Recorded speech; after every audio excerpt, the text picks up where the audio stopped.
jërë ngeen jëf yéen ñi safoo site internet bi di Buzz Actu 221 nuyu nañ leen bu baax jaajëfal leen ci kóolu tege sopp bi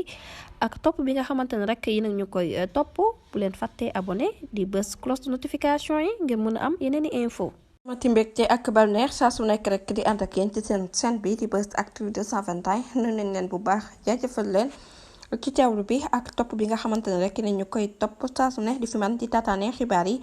lu ci gën a fës nag dañ koy door rek jox na bokk mi nga xamante ne rek mu ngi yëglu nag ci kàddu yi nga xamante ne rek ñu ngi ko gouvernement bi rawatina kii di Ousmane Sonko daat nañu koy def moom njiital mouvement bi ñu dëppee Azir di wóy ci turu jox na bokkum daat nay réagir ci kàddu yi nga xamante ne rek élimaanu jëwriñ bu njëkk bi di Ousmane Sonko daat na koy fësal ci ab vidéo boo xamante ne rek mu ngi ne xuus ci réseaux sociaux yi mu nekk mbir moo xamante ne rek lañ ca dal di dagg moo di ne kii chefu gouvernement bi dafa daal di déclaré que ne yàlla rek moom moo daal di xam ndax moom ci jëmmi boppam rek yàlla moom moo xam lu tax tabul ko mu nekk président de la république te nag jamono ji ñu ngi ci réew boo xamante ne rek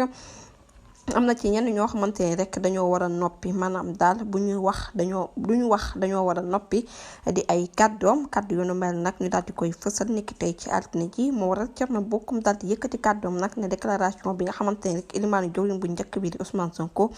daal dina koy def nekk na déclaration bu doy waar ginnaaw bu mu gisee ne rek yëf yi boo ko xoolee ba ci biir daal kii di Ousmane Sonko dafa daal di affiché rek lii di ab dictature ci démocratie réew mi moom Thierno Bocoum nag daal di koy yem nag kàddu yu nu mel daal